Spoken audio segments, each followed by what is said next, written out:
I'm Peggy Semmens, the Community Coordinator for the Delnor Community Kitchen. Welcome to our virtual cooking program.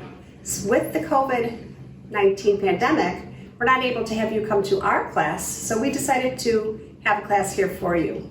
Since we opened in June of 2018, we have hosted over 250 cooking programs for adults, children, and children with disabilities. So stay tuned because this calendar is coming out in September and we are really excited to get you back. I don't know when, but we will get you back into this kitchen. In the meantime, I hope you enjoy our cooking programs with our dietitians. Enjoy. Thank you. Hi, welcome to the Community Kitchen. I'm Nancy Zawicki, a dietitian with Northwestern Medicine. And today we're doing a class on polenta. So I wanted to show you a couple different varieties. This is what we're using today. It's a yellow cornmeal, and this is how you make polenta. Polenta is actually a dish. So you're looking for a cornmeal, and this one's a nice one. It's stone ground, it's kind of rustic, so very flavorful. And polenta is just the cornmeal with salted water and just cook it up. And this is the finished product right here. So it's just nice cornmeal cooked in with water. And you're going to use it as a side dish in place of rice or pasta or potatoes. But I'm going to show you something. We went to a restaurant in the city, and this was like one of my favorite appetizers there at that place, and got me interested in polenta. And how they served it, they just put a mass of it on a board, flattened it down, and then they served like a meat sauce, a nice rich meat sauce right on top, and it was an appetizer, and you just scooped off what you wanted, and it was just delicious.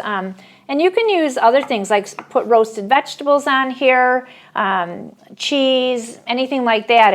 It's like a very bland, mild side dish, and so you can pair it with other things that are very flavorful. So all I did was heat up 4 cups of water, tiny bit of salt, let it boil, and then I added about a cup of the polenta and or the stone ground cornmeal and let it just cook, and you stir periodically. The longer it sits, it's going to get harder. So there is a point where if you want it that way, where some people do, where you can cut it into squares and all, that's okay. I kind of like it a little bit softer. So we're going to make some Tex-Mex polenta bowls. So I'm just going to scoop some into one of these bowls here. You don't need a lot. I'll make 2 of them. And then we're going to add some black beans. And you can cook your own black beans yourself in a crock pot if you'd like. A whole bag of black beans with 1.5 quarts of water, and add some onion, a whole onion chopped up, and about 4 or 6 cloves of garlic, and let it cook overnight on low in a crock pot. And it turns out beautiful. This was a can of black beans, which you want to rinse and drain, and I try to get the low sodium.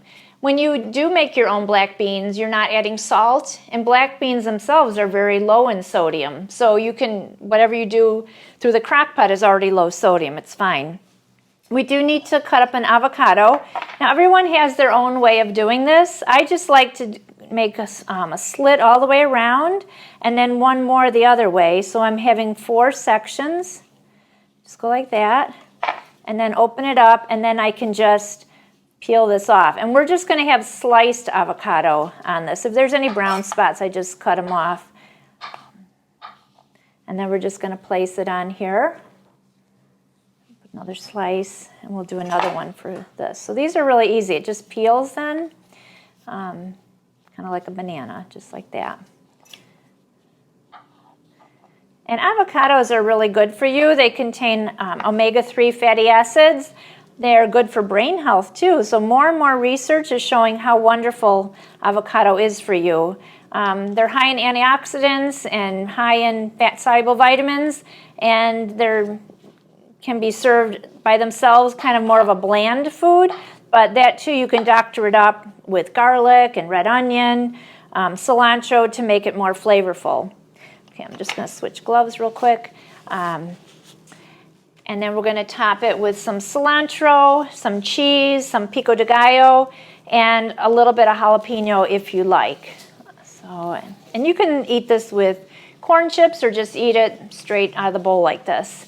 So let's see, I'll put a little cheese on this first. A little cheese, cheddar cheese, shredded, some cilantro, and then a little, this was store-bought, but it's very easy to make your own Pico De Gallo too. So it's just basically tomato, onion, and a jalapeno. And that is it. And then I'm not going to cut the jalapeno right now, but I would just, when you do it, I just quarter it and take the membrane and the seeds off. That's where you get the heat. And then I would just finely chop 1/4 of it and divide it amongst 4 bowls. And if you find that you want more flavor, then you can add more. It's just easier to add more when you need to. I wanted to show you a couple other corn products. This is store-bought polenta, and I understand it's very good. I've not tried it, but it's already pre-cooked. You can slice it up and heat it in a pan. You can grill it. You can bake with it. But the thing with this is it does have a higher sodium content because it's more of a processed food. So just don't add more salt if you're going to use it. So it serves as a convenience. So remember that polenta is yellow corn. I brought a canister of grits, which is like hominy, and this is white corn. Even though when I opened it, it looks a little yellow, but when it cooks up, it's more of a white product. So I'll see if I can show you what it looks like with this. So here, I'll put some right here. So it's a little bit yellower, but it does turn darker yellow when you cook it. All right, so we're gonna swing over to do another recipe. All right, so this one is a polenta lasagna, kale and lentil. It's like a lasagna. So to start off, I'm just gonna mist this casserole dish with a little oil, just so it creates a little nonstick surface. And this is just all olive oil. There's no anything added, no propellants in it. All right, and then you're going to just lay out some polenta on the bottom. Just put some in here real quick.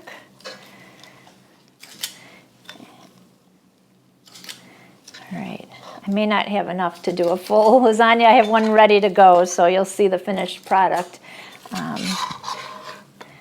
All right, so let me just spread that out. All right, so that's your base layer. And then the filling, we're gonna do that real quick. So yeah, you get the idea. You're just gonna spread it all out. Now what I have cooking here, it's cut up red pepper and onion and some Italian seasonings. I just put oregano in there. And then I'm gonna add a little tomato paste too, which has some white vinegar in it as well, white wine vinegar. And we're gonna also mince some garlic.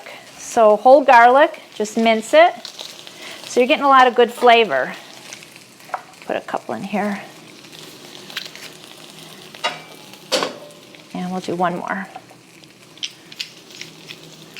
So this is how you're gonna add, there is some sodium, with the tomato paste, and we're using a marinara sauce, but not too bad. Let's do that. We're gonna add lentils. Now these lentils came pre-cooked. They're in the refrigerated section of a produce department. So it's not totally refrigerated, but it's on those shelving with the produce. And it comes in a plastic wrapped package, and I am using half of this package for this recipe. So this is how they come out. And you can use them cold if you want. They're already cooked, or you can heat them up in a dish. So it makes it a little easier if you want to do a quick meal. And just stir that. I'm going to turn the heat up a little bit. Okay, and then we're going to add half of the marinara sauce. And then we also add kale. So this kale also came pre-cut in a package and washed. So this makes a little bit quicker preparation. And stir this up. So you're getting a lot of nutrients here with this kale, the high vitamin K, a lot of antioxidants, a lot of anti-inflammatory foods, so it's really good for you. And I'm going to show you the finished product then. I'm going to take it out of the oven.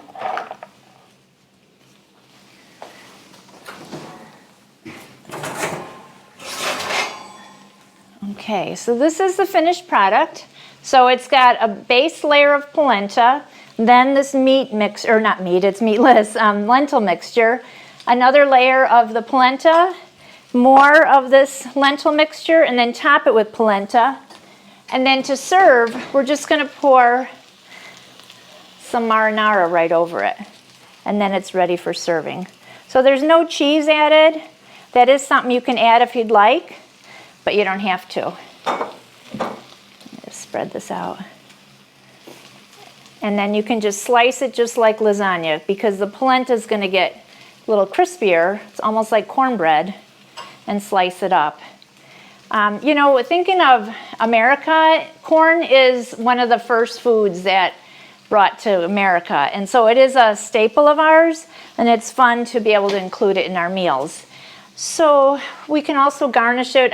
You can either do basil or a little cilantro. But yeah, so that's it. So I hope you try these recipes. It's vegetarian, and it's also gluten-free really too. So thank you so much.